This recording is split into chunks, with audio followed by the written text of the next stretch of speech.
Assalamualaikum warahmatullahi wabarakatuh. At this opportunity, I'll explain the cause and effect relationship.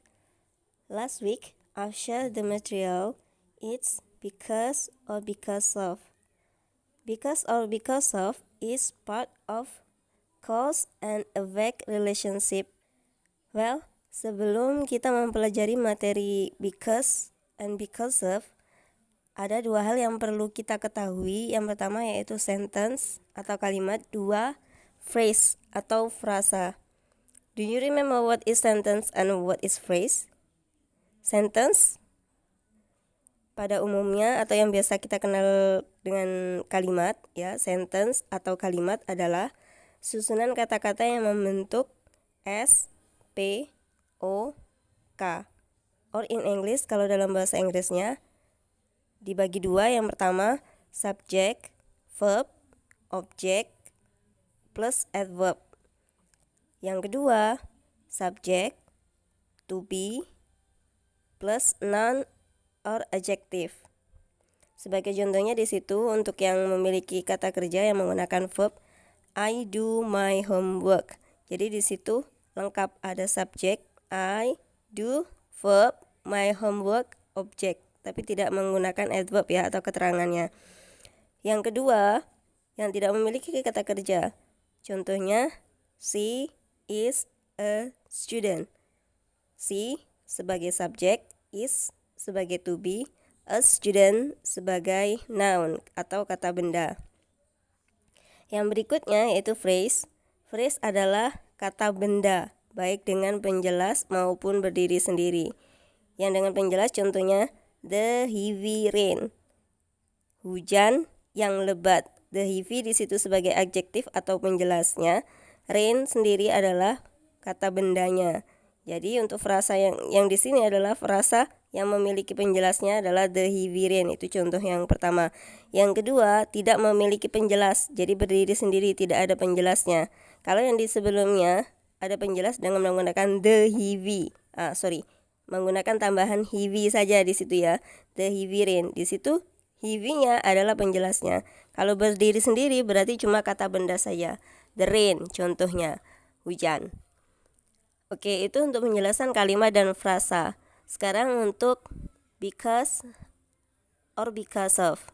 Keduanya sama-sama memiliki arti karena dengan fungsi yang sama juga sebagai cause atau sebab. Untuk penggunaan cause and effect-nya, because diikuti dengan kalimat, because of diikuti dengan phrase atau frasa. Sebagai contohnya, I can't go anywhere because it's raining. I can't go anywhere di situ sebagai efeknya ya atau akibatnya kalau dalam bahasa Indonesia. Effect kalau bahasa Inggrisnya. Because it's raining itu sebagai cause-nya, klausa cause yang sebagai cause-nya atau sebabnya, penyebabnya. Kenapa kita mengenakan because? Karena yang mengikutinya adalah kalimat. Atau contoh yang berikutnya, I can't go anywhere because of the rain. Saya tidak bisa pergi kemana-mana karena hujan. Di situ kita menggunakan because of, karena yang mengikutinya hanya satu kata atau kebetulan di situ cuma satu kata ya, the rain, kata benda, dengan menggunakan kata benda saja atau frasa. Makanya kita menggunakan because of. Contoh yang berikutnya, because I am a student, I go to school. Because I am a student di sini sebagai cause-nya ya. Nah, yang di contoh yang kedua ini, cause-nya yang ada di depan, effect-nya ada di belakang. Kenapa kita di situ menggunakan because? Because karena yang mengikutinya adalah kalimat I am a student. Saya adalah seorang siswa. I go to school otomatis sudah menjadi efeknya. Contoh yang berikutnya, because of the difficult task I meet the teacher. Karena tugas yang susah, yang sulit, saya menemui guru. Nah, kenapa kita di situ menggunakan because of? Karena yang mengikutinya itu cuma frasa ya, meskipun di situ ada 3 kata the difficult task, tapi di situ cuma frasa. Kalau diartikan tugas yang sulit, sama kayak contoh yang sebelumnya tadi, the heavy rain, hujan yang lebat. Ya, beda lagi kalau misalnya contohnya berubah seperti ini. The task is difficult. Nah, itu baru kalimat karena di situ ada kata penghubungnya yaitu is to be.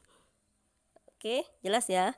Jadi kesimpulannya, dalam satu kalimat itu terdapat dua klausa. Yang pertama adalah cause atau klausa penyebab dan effect atau klausa akibatnya. Jelas ya, itu saja untuk hari ini. Kalau masih ada yang masih dibingungkan, masih ingin ditanyakan, bisa langsung lewat WA. That's all. Assalamualaikum warahmatullahi wabarakatuh.